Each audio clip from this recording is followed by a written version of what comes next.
FM 102's Traffic and Travel. There are enormous numbers of people going to witness this eclipse. On the Lizard, all the car parks are full. Pirate FM 102, breaking the news in Cornwall and West Devon. Most car parks are now full, and there are hundreds of campers too. It's August the 11th, 1999, and thousands of people in Cornwall are preparing to witness a total solar eclipse. I've come all the way from Oldham, and I think it's worth coming all the way to watch the eclipse. I've come from the States, from California. Very far. From Ireland. From the States, Denver, Colorado. I've come over from West London. It's a rare and very special event because although it's 9 o'clock in the morning, over the next couple of hours the sun is going to gradually disappear. Eclipse experts are getting ready to monitor changes in the atmosphere, using high-tech telescopes to follow the whole event. Younger scientists are setting up all sorts of investigations.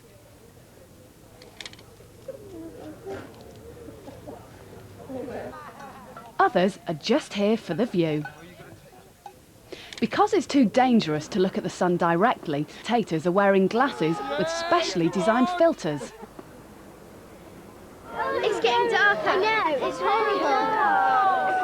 Oh, it's getting colder as well. There's a growing sense of excitement. The amount of light has been gradually falling over the past 2 hours.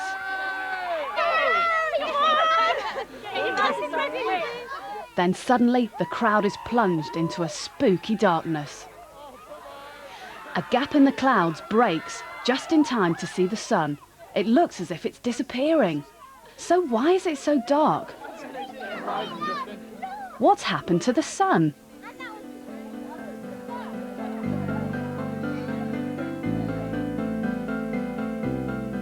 In ancient times, sudden darkness in the middle of the day was bewildering. Each civilization had its own explanation. All around the world, legends talk of monsters eating the sun. From big cats in Argentina, giant frogs in Vietnam, to dragons in China. In ancient China, they tried to frighten the dragon away by shooting arrows into the air. But in North America, the Chippewa Indians fired flaming arrows because they thought the sun needed relighting.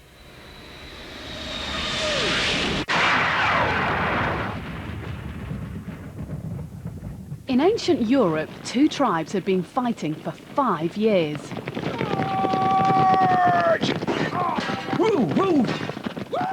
When darkness suddenly fell in the middle of the day, they saw it as a sign and immediately ended their war. Hooray! No more battles! Hooray! You were so brave. Would you care to dance? But perhaps the best story belongs to the people of Tahiti. They thought the sun and moon were very much in love and that the only time they could touch was during an eclipse.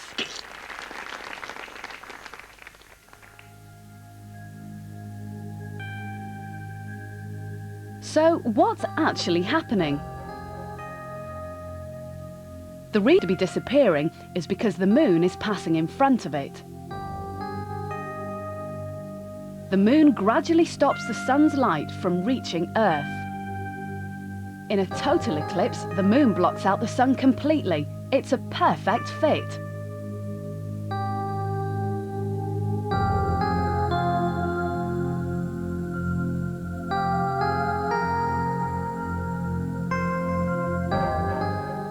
Daylight returns as the moon continues its journey in front of the sun.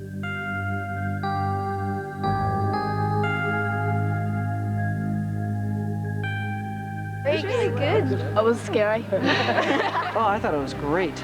Weird. The clouds just cleared momentarily right during the moment of the diamond ring effect. And so you can see it there. And just a moment of the corona. We got to see it. And that's me screaming, oh yes. So it was a teaser. But the sun is 400 times bigger than the moon, so how can the moon possibly block it out? It's all to do with distance.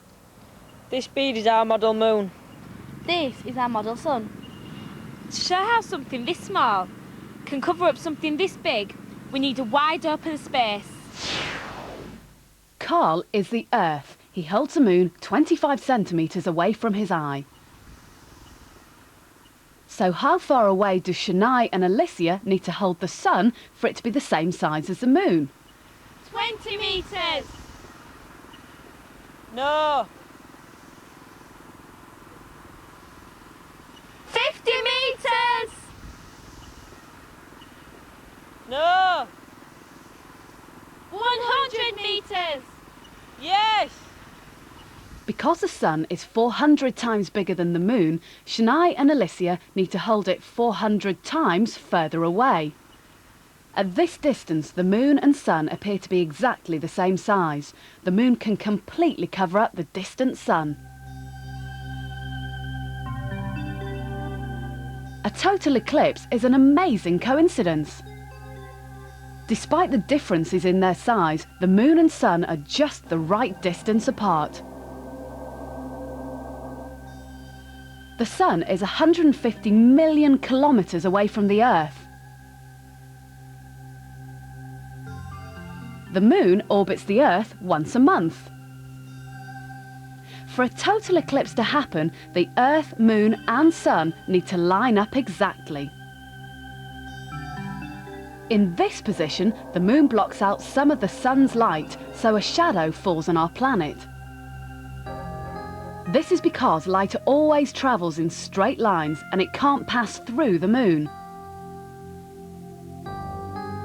Only a small area directly behind the moon is in total darkness. As the moon moves, this shadow travels across the Earth. Viewed from space, you can see it sweep across.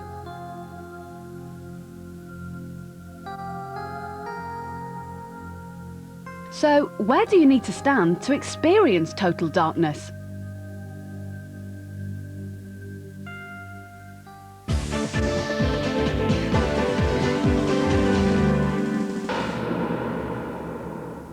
Light we can't see. In the dark, the only way this burglar sees anything is when the torch beam falls on it. But with only a small amount of light, we never see the whole picture.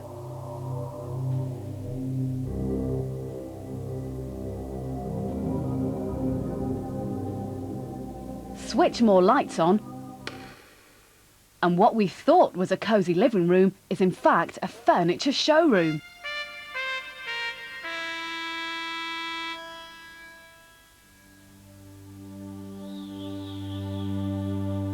So how does light enable us to see our surroundings? In the past, people came up with a variety of explanations. A thinker in ancient Greece called Plato thought an inner fire produced rays of light that shot out of your eyes, touching anything in view. But surely that would mean having eyes like car headlights.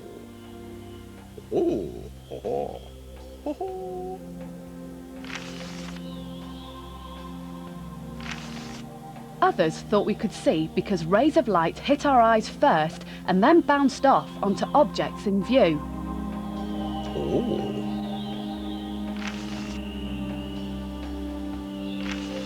But much later, an Arab scientist called Al-Hazan noticed that when you look at something bright, it hurts. He realised that light must be entering the eye, not leaving it. It hits the object first and then your eyeball.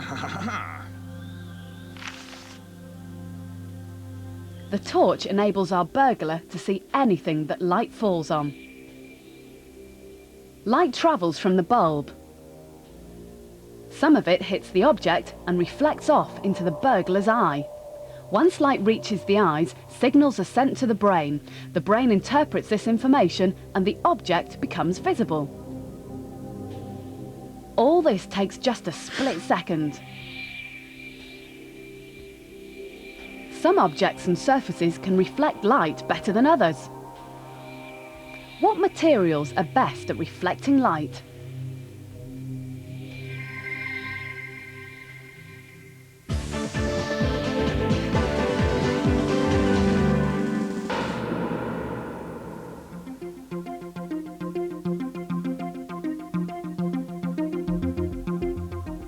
everything you can see is bouncing light back at you. Some surfaces bounce light back so well that you can see a reflection.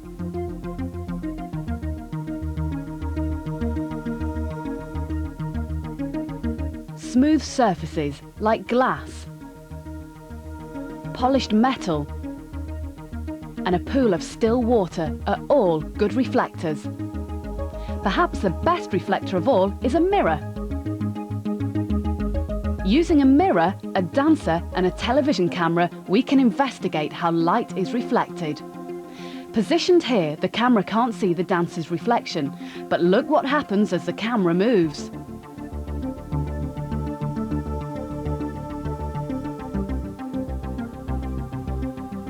The dancer eventually appears. Her reflection is only visible from certain camera positions.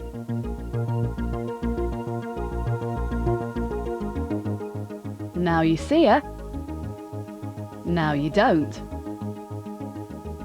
But why? To work it out, we need to know a bit more about the science of reflection.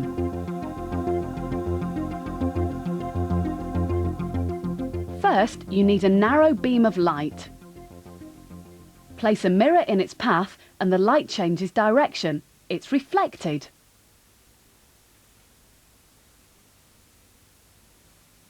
Change the single beam to 3 parallel beams and see what happens. Light bounces off a mirror in a very regular way.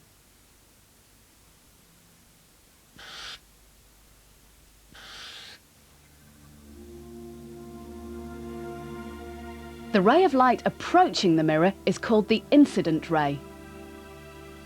The one leaving the mirror is the reflected ray.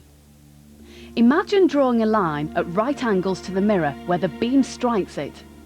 The angle between this line and the incident ray is the angle of incidence.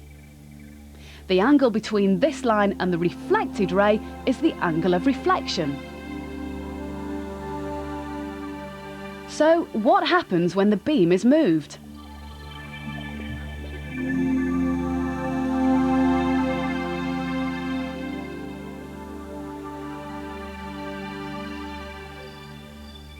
For each ray of light, the angles of incidence and reflection are always the same size.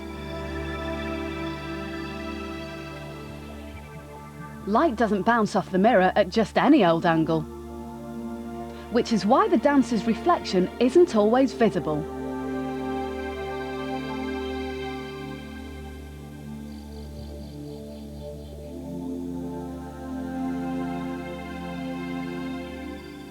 Rays of light bounce off the dancer in all directions, but only some hit the mirror.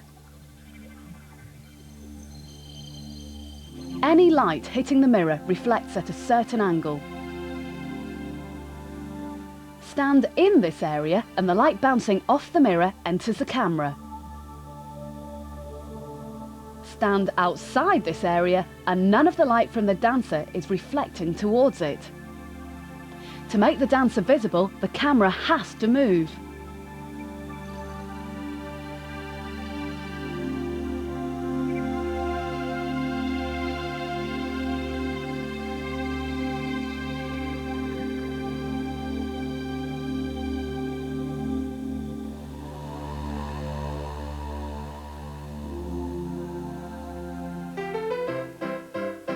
Light and mirrors can also be used to play tricks.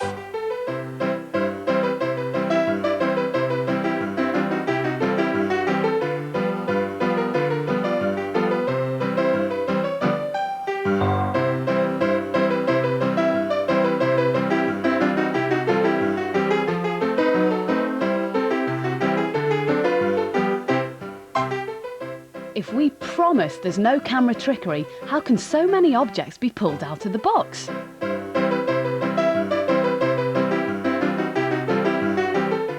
Can you spot the mirror?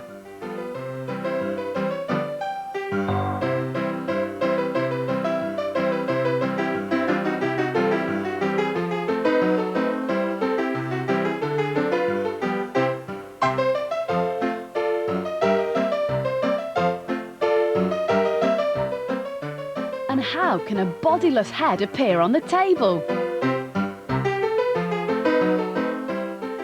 Of course, the magician knows it's just a trick of the light. 2 mirrors carefully angled under the table make you think there's nothing under it at all, when in fact they're hiding a space where our magician's assistant can sit, ready to push anything through a hole cut in the tabletop.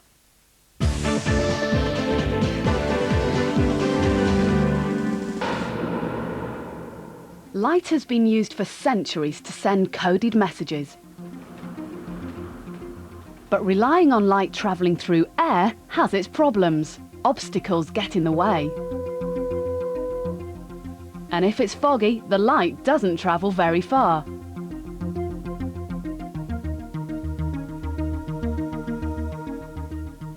But believe it or not, light is still an important part of modern-day communications. Hello, how can I help you? Telephones, fax machines, the internet. They all rely on light. That's because light doesn't just travel in air, it can pass through all sorts of materials. This is a laser, a very narrow beam of light. Shine it through water and it easily passes straight through. Position of the laser and the beam is reflected off the surface back into the tank. Change the tank into a stream of water and see what happens.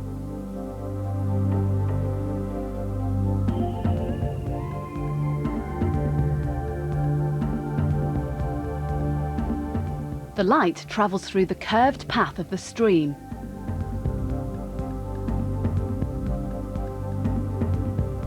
It's reflected many times inside the water.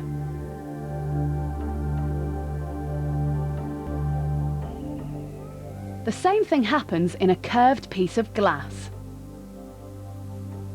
You can see the light's path as it bounces along.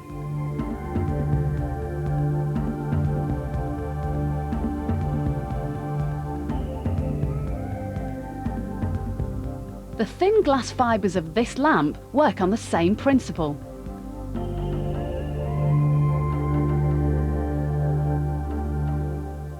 Inside this optic cable are thousands of extremely fine glass fibres. Flash a light at one end and no matter how curved the cable is, the light message gets through. Cables like this are used in modern telecommunications. Information is carried in optic fibres as coded light messages travelling at high speeds over vast distances. When else is it useful to bend light around corners?